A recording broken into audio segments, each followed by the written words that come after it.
Hello and welcome to the medieval Indian history. In this session, we will deal with the kingdom which is known as a Behmani kingdom. In medieval Indian history, there were two kingdoms which were at a rival stage. They were Behmani and Bijayanagar. Bijayanagar was a Hindu kingdom and Behmani was a Muslim kingdom, right? So Bijayanagar was very much extensively covered and administered, whereas Behmani was again trying to be playing unsafe in front of the Bijayanagar Empire. So they were constantly at war. To make a look what was the region that was being dominated by the Behmani kingdom, let's understand that this region that is being covered by the green, it is Behmani, and the region that is being colored in this particular format, this is Bijayanagar Empire. So Bijayanagar Empire, which was a Hindu kingdom, it was hugely extending till the south, whereas in Deccan region the Behmani kingdom was flourishing. Now let me take you towards the previous developments. Remember the time when Muhammad bin Tughlaq of Tughlaq dynasty in Delhi Sultanate switched or shifted his capital from Delhi to Daulatabad, which was also known as Devgiri, and later on he shifted back his capital from Devgiri or Daulatabad to Delhi, right? So the shifted capital at Daulatabad was the place where there was already an established city, rather a capital, which was completely prepared by the Muhammad bin Tughlaq. Now the only thing which is required here is the presence of an emperor, and then everything will be settled. So this was the same region where this Behmani kingdom flourished. Now proceeding further, the Behmani kingdom, it was divided into numerous tarafs, and different tarafs were being controlled or administered by tarafdar. Prior to that, let me first take you towards the divisions of Behmani kingdom. Behmani kingdom was divided into 5 subsidiaries: Ahmednagar, Bijapur, Berur, Bidar or Golconda. Now you need to understand that there is a particular term which we many times reiterate, and this term is Naqib, N-A-Q-I-B. Let me change the ink. The term is N-A-Q-I-B. Now this term Naqib means Nizam Shahi dynasty, Ahmad Shahi dynasty, Qutub Shahi dynasty, Imad Shahi dynasty or Barid Shahi dynasty. Remember the term Naqib and you will be very much able to learn this particular terminology, where all these 5 names will be in your fingertips: Ahmednagar, Bijapur, Birar, Bidar or Golconda. The dynasties that were conquering or that were ruling over these different divisions of the Behmani kingdoms, they were Nizam Shahi dynasty, Adil Shahi dynasty, Imad Shahi dynasty, Barid Shahi dynasty and Qutub Shahi dynasty. So learn this from this single term which is Naqib. Now proceeding further, Behmani kingdom, what are the important informations that are needed to remember with respect to the Behmani kingdom? Time period: first, 1347 to 1525 AD. Second, it was a Muslim state. Third, it was in the Deccan, or not in the deep south but in the Deccan region, right? So there is a difference between Deccan and south. Deccan means Maharashtra, Karnataka, parts of Gujarat, even southern Madhya Pradesh and some of the regions of the deep south.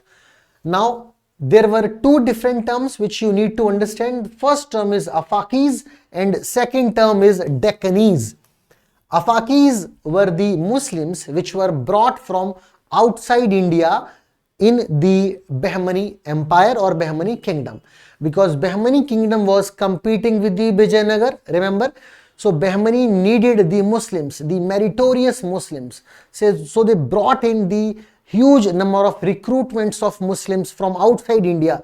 Now these people are known as Afaqi Muslims, and the localites of Deccan Muslims, they are known as Deccani Muslims, right? So there was a name, Alauddin Hasan Behman Shah. He is the founder of Behmani kingdom. His name is Hasan Gangu. Another name is Hasan Gangu. So Alauddin Hasan Behman Shah or Hasan Gangu, who is he? He is the founder of Behmani kingdom. Now, capital was first at Gulbarga and later shifted at Bidar. So Gulbarga and Bidar are their capital. Deccan is the region of the administration, and the afaquis and Deccani Muslims were there who were employed in the Behmani kingdom. The founder was Alauddin Hasan Behman Shah or Hasan Gangu. Now their region, their kingdom, it expanded from north to south, from Vain Ganga river to Krishna river, and then from Bhongir to Daulatabad. This was the extension of their particular administrative region. And then there are total 14 Behmani sultans who ruled over Behmani kingdom. Having completed this rudimentary information, let's proceed further. Behmani empire was at regular war with Vijayanagara. Both were rival to each other in the South Indian history.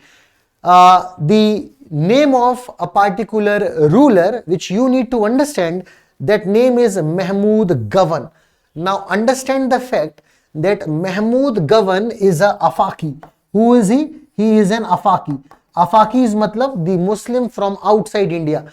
So being an afaqi Muslim, if he is the sultan of Behman kingdom, then it will not be appeasing the Indian Muslims. So constantly there will be numerous revenge taking activities, or there will be numerous plots which will be attempted by the Indian Muslims to take the power from Mehmud Gawan, because he is an afaqi and the power should be shifted to Deccani Muslims. So this was the kind of event that was taking place in Behmani kingdom.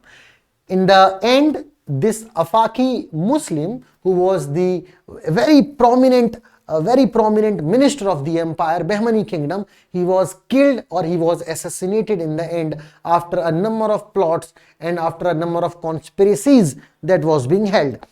Kalimullah was the last king of the Behmani dynasty.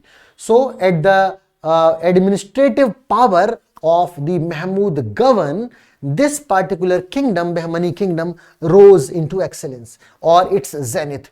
Mehmud Gawan, he was a trader, he was an Iranian or a afaqi, and he was having the title of Malik ul Tuzar, means chief of the merchants. So for almost 20 years he was at the helm of the affairs, and under his leadership it rise to its zenith.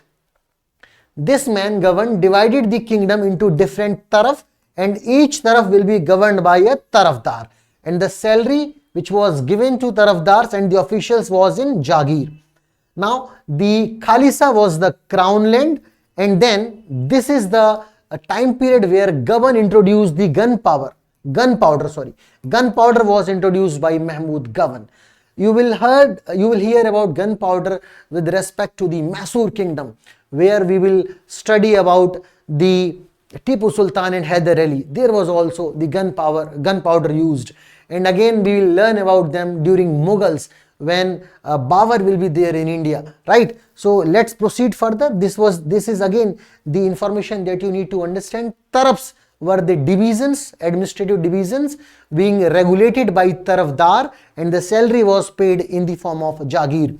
After Gawan was executed or he was killed, the Behmani kingdom was divided into the 5 particular divisions, which you need to learn by the term Naqib. N for Nizam Shahi, A for Adil Shahi, Q for Qutub Shahi, Imad Shahi, and Barid Shahi dynasty. Nizam Shahi dynasty was at Ahmednagar.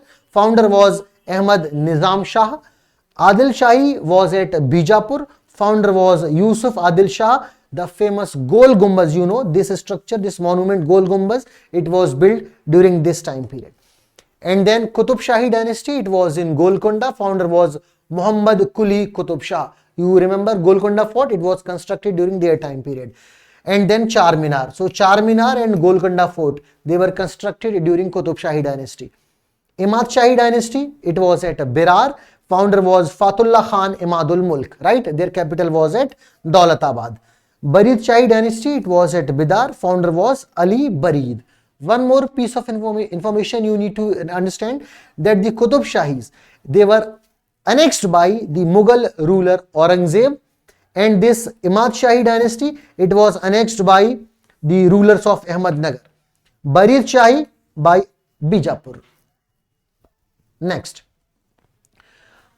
they had a contribution in art and architecture.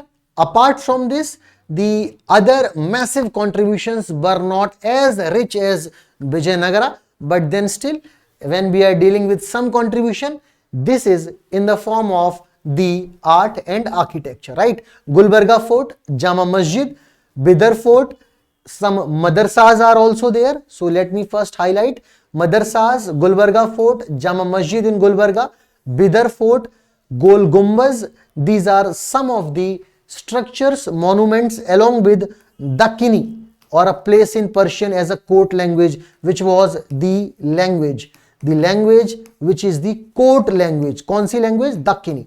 So these are some of the developments with respect to the dynasty, which with respect to the not an empire but a kingdom only. So this was the Behmani kingdom. If we'll talk about the Vijayanagara kingdom, so this Vijayanagara kingdom was a huge and administratively very rich and very expanded place to learn in medieval Indian history.